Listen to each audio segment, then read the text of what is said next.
রাস্তায় কোনো ট্রাফিক ইস্যুর জন্য যখন পুলিশে ধরে তখনই যেন প্রাণটা বেরিয়ে হাতে চলে আসে। আর আজকে আমাকে পুলিশের কোনো নর্মাল স্টাফ নয়, একদম সাব ইন্সপেক্টর ফোন করেছিল।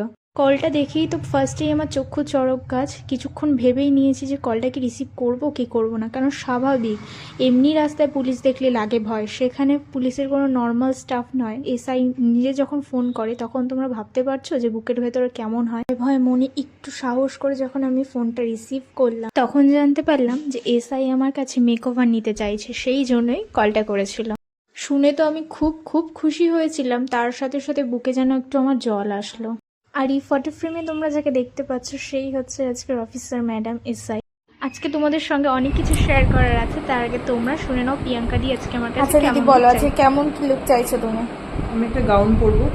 আমি 5-6 বছর পর আমি নিজের বিয়ের পরে এই প্রথম কোনো মেকআপ আর্টিস্টের কাছে সাজছি। আমি একটা সারপ্রাইজিং লুক চাইছি তোমার থেকে। একদম ঠিক আছে, দেখি একদম সেটেলমেন্ট সিম্পলের মধ্যে। হ্যাঁ, একদম সিম্পল নো মেকআপ লুক হলে খুব ভালো হয়, মানে লোকে যাকে দেখে বোঝে যে না আমি মেকআপ করিনি কিন্তু করেছি, এরকম একটা লুক চাই। আচ্ছা ঠিক আছে, চলো দেখা যাক। এটা হচ্ছে আজকে প্রিয়াঙ্কাদির ক্রাউন, যেটা দিদি পরবে, আর এটা আমাকে দিদি প্রথমেই দেখিয়েছিল। আর এই হচ্ছে আজকে দিদির টোটাল কমপ্লিট মেকআপ লুক। তোমরা সবাই অবশ্যই জানিও যে দিদিকে কেমন লাগছে। এবার আসি কিছু কথা।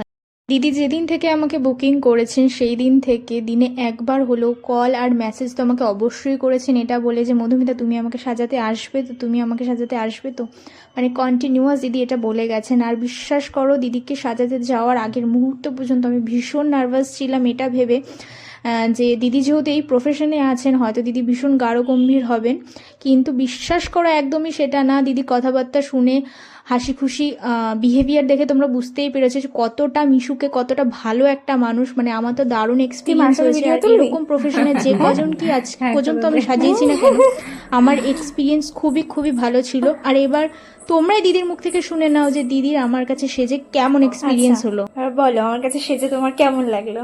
খুব ভালো লাগলো, ফুললি স্যাটিসফাইড। একদম Thank you. একদম যেই লুকটা চেয়েছিলাম একদম যেরকম চেয়েছো সেরকম পেয়েছো তো? একদম একদম, ইনক্লুডিং লিপস্টিকের কালার। অনেক জ্বালালাম আমি না একদম না, কিন্তু আমার খুব ভালো। দিদি হেয়ার স্টাইলটা নিয়ে একটু টেনশনে ছিল, কারণ শর্ট হেয়ার, তো সেটা মন মতো হয়েছে তো? একদম hair style, lipstick, eyeliner, eyebrow সবকিছু নিয়ে টেনশনে ছিলাম, যে মানে খুব বেশি চাইছিলাম না, মানে নো মেকআপ লুক চাইছিলাম। একদম নো মেকআপ লুক চাইছিল। Thank you thank you. দিদির কথা, দিদির হাসি দেখে বুঝতেই পেরেছো যে লুকটা দিদির কেমন লেগেছে। আর এইটা হচ্ছে দিদির রিভিউ, যেটা দিদি নিজে মন থেকে আমাকে সেন্ড করেছে, আর আমি ভীষণ খুশি হয়েছি।